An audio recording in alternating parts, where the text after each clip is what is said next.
Atlanta eu fui com o Zé Marco e o Emanuel. Tá. Essa foi a nossa primeira Olimpíada. Né? Uhum. Então foi aquela Olimpíada da estreia, tudo era novo para todo mundo do voleibol Sim, de praia. era a primeira vez que o voleibol de praia participava de um jogo de uma Olimpíada. Então para a gente também era aquela ansiedade, ninguém sabia como se comportar na Olimpíada, ninguém sabia ainda o que era uma Olimpíada. Então foi interessante pela experiência. Tá. Os resultados poderiam ter sido bem melhores. Tá. Porque eu vejo assim, que o Brasil, já naquela época, em 96, ele tinha duplas excelentes, que estava representando o Brasil, era o Franco e o Roberto, e o Zé Marco e Emanuel. Mas os resultados dessas duas duplas não foram satisfatórios. Tá. Depois, 4 anos depois? Depois veio o Sidney. Sidney eu fui com o Ricardo e fui com o Zé Marco, Ricardo e Zé Marco. Tá. Em Sidney a gente conseguiu a medalha de prata. Fizemos um bom trabalho, fizemos um bom estudo, mas batemos na trave. Uhum. Mas essa batida na trave para a gente foi muito importante, porque essa medalha teve um significado assim, mostrou que realmente o caminho da gente estava correto e que foi um detalhe que não conseguimos conquistar a medalha de ouro, mas a de prata foi um bom resultado para a gente também. Em seguida? Aí veio Atenas.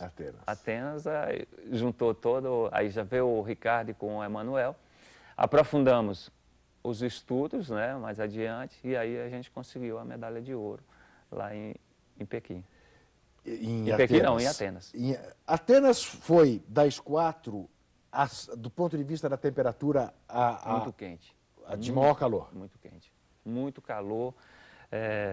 O atleta ficava muito desidratado, a gente suava bastante.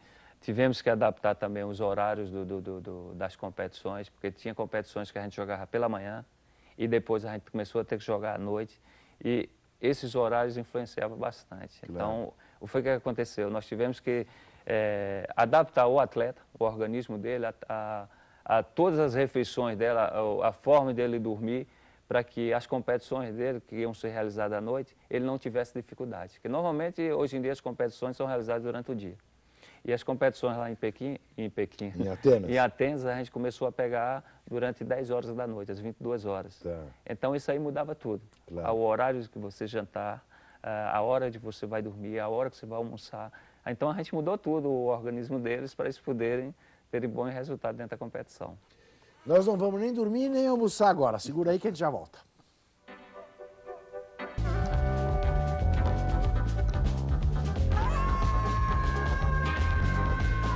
Estou conversando com o professor Cajá. Você querendo conversar com o Juca Entrevista, você entra aí nesse endereço, www.espn.com.br/Juca Entrevista. Querendo ver a programação dos canais ESPN com qualidade digital de imagem, o endereço é esse aí, ó, www.espn.com.br/360. Bom, então estamos em Atenas, estamos jogando voleibol de praia de noite. E estamos ganhando uma medalha de ouro no voleibol de praia. Como é que essa medalha foi amadurecendo, Cajá? Quer dizer, em que medida vocês foram tendo certeza de que ela estava próxima, cada vez mais próxima, que ela seria de vocês? Acrescento uma pergunta a essa. Todas as suas observações, ao olhar para alguém e desenvolver as qualidades desse alguém para cada vez ser um jogador de voleibol de praia melhor, também te permite observar o adversário e os pontos fracos do adversário de maneira a passar para os seus jogadores? Olha, exato. Como é que é isso? Na verdade, o primeiro ponto é você entender que para o atleta melhorar, você tem que pensar ele num sistema. Tá. Esse sistema você tem entrada, processamento e saída. Então, quando acontece isso daí, você consegue provar para ele que esse sistema ele não é fechado. Esse sistema ele é aberto, devido às intervenções do adversário. Então, para isso, ele precisa treinar constantemente, porque ele nunca vai estar perfeitamente. Se fosse um sistema fechado, ele treinava e tinha certeza que estava pronto. Tá. Mas não. Ele é aberto, por isso que ele tem que treinar constantemente, e você força o atleta a fazer esse treinamento. Né? E quando você vai conhecer um adversário, você usa uma ferramenta que se usa na engenharia de produção, o SWOT. Você até frisou bem. Você analisa o ponto forte, ponto fraco, oportunidades e ameaça. Tanto da equipe adversária quanto da tua equipe. Quando você consegue fazer essa relação, aí você começa a descobrir exatamente aquele melhor caminho, que pode provavelmente te beneficiar. Aí para isso, também é necessário algumas ferramentas como a estatística. Você precisa de dados, números concretos, você faz correlações, relações, para poder saber se realmente aqueles números vão te mostrar algum caminho. Além dos números, você precisa entender os números. Para isso, aí você precisa de um detalhe, o feeling. Você tem que observar. Você sabe que a tendência daquele atleta tem X%, a estatística está te mostrando, está te comprovando isso. Mas você tem que saber a causa e o porquê que está acontecendo isso. Senão os números não vão te revelar nada. Aí você começa a observar o posicionamento do atleta, a movimentação da perna dele, o direcionamento que aquela bola induz a ele a determinadas situações, o olhar dele, a forma da respiração, a interpretação do raciocínio do atleta, do adversário. Aí você consegue fazer a união. Tá. É bem... assim, eu acho que é a parte mais interessante, porque quando você conversa assim, passa uma noite com os números da parte da estatística, você tem um vídeo na tua mão, aqueles números começam a te mostrar e você tem que identificar o porquê. Olha, eu sei que aquele atleta, ele bate tantas bolas em determinada posição, a margem de erro é em determinado local, mas eu quero saber o porquê.